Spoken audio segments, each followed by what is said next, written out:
Voici 8 façons de développer une confiance indestructible en vous-même.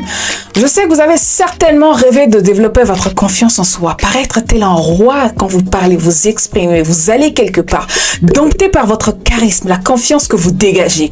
Mais vous ne savez pas du tout comment vous y prendre. Vous ne savez pas du tout les techniques infaillibles qu'il faut appliquer dans votre vie pour paraître, mais surtout être une personne hyper confiante. La première des choses à retenir, c'est la non-négligence des choses, des tâches journalières, peu importe ce que vous êtes censé faire. Il faut savoir qu'une personne qui n'a pas du tout confiance en elle, c'est une personne qui néglige énormément. Si vous passez votre temps à négliger la moindre des choses que vous êtes censé faire, bien évidemment que vous ne cultiverez pas du tout de la confiance personnelle. Si vous voulez acquérir, surtout imposer de la confiance partout où vous passerez, vous ferez mieux dès maintenant, à partir de l'instant d'arrêter de négliger la petite part des choses que vous négligez. La deuxième des choses, il faut savoir que la confiance en soi est cultivée en fonction de votre état d'âme. Qu'est-ce que vous ressentez vis-à-vis de vous-même? Est-ce que vous prenez assez soin de vous? Est-ce que vous faites assez soin de sport? Dans quel état d'esprit vous vous mettez en fait pour acquérir cette confiance? Pour cultiver de la confiance personnelle, il va falloir prendre soin de vous. Faites du spa, allez au massage, prenez soin de vous, chouchoutez-vous. Puisque si vous ne le faites pas, personne d'autre ne le fera à votre place. Prenez du temps pour vous, c'est très important. Faites beaucoup de sport. Travaillez sur votre apparence, votre bien-être. 3.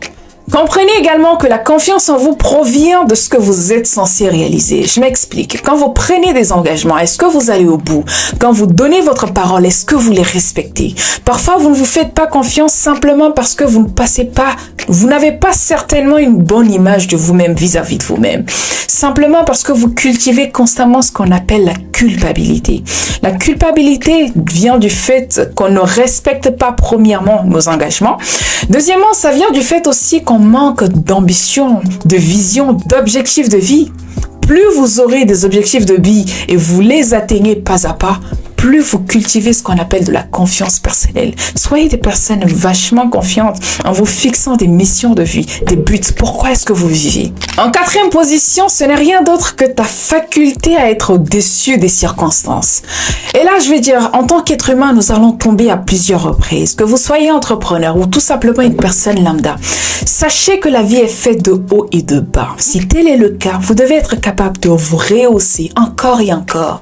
Je ne sais pas combien de fois la vie va devoir vous mettre à genoux, mais vous allez devoir rebondir encore et encore. L'une des meilleures façons d'acquérir de la confiance personnelle, c'est la capacité de grimper les échelons. Peu importe les échecs que vous aurez sur votre chemin, vous allez devoir grimper les échelons, grandir encore et encore. Le numéro 5, c'est le langage que vous tenez, mais également la posture que vous avez. Quelle est votre posture? Vous ne pouvez pas passer votre temps à être comme ça. Espérez être une personne confiante. Ça ne matche tout simplement pas. Si vous voulez avoir de la confiance en vous, travaillez sur votre posture. Vous devez vous asseoir comme ça quand vous êtes face aux gens. Soyez une personne très détendue. Imaginez-vous en fait propriétaire de l'endroit où vous êtes. Ainsi, vous allez imposer le respect rien qu'à travers votre posture.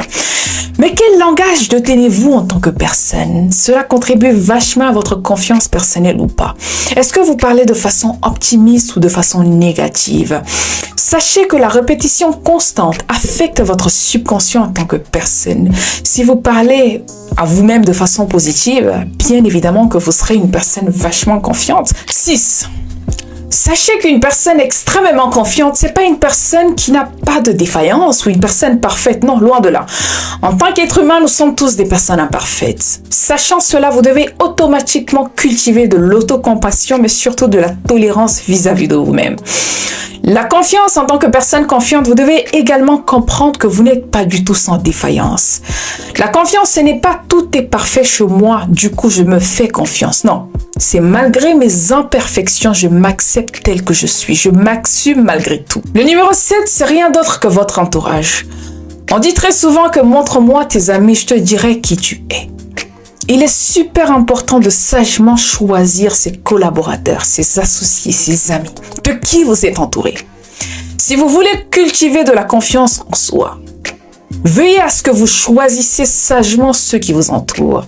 Parce que si vous êtes en effet entouré de personnes qui vous rappellent combien de fois vous êtes assez grosse comme personne, combien de fois vous êtes une personne méchante, combien de fois vous êtes une personne dégueulasse, je vous assure que vous perdrez de jour en jour confiance en vous. Choisissez soigneusement les personnes qui sont censées vous accompagner dans votre vie. Et pour terminer, je vous suggère vachement de vous éduquer, d'être des personnes super cultivées. Apprenez à lire. Combien de livres lisez-vous? Combien de podcasts écoutez-vous? Combien de personnes? Comment est-ce que vous faites pour constamment vous cultiver? Pour ma part, il faut savoir que l'éducation a joué un rôle primordial dans ma prise de conscience personnelle, ou confiance d'ailleurs. Soyez des personnes hyper éduquées. Alors oui, vous aurez du chemin à faire parce que oui, qui parle d'éducation parle également de renseignements, surtout d'informations perpétuelles. Documentez-vous, soyez des personnes ouvertes d'esprit. Apprenez à lire, à grandir, non seulement pas physiquement, mais également intellectuellement. Ça va énormément contribuer à votre confiance personnelle. Plus vous en savez, plus vous êtes confiante. Et plus vous êtes confiante, plus vous êtes attirante, voire irrésistible.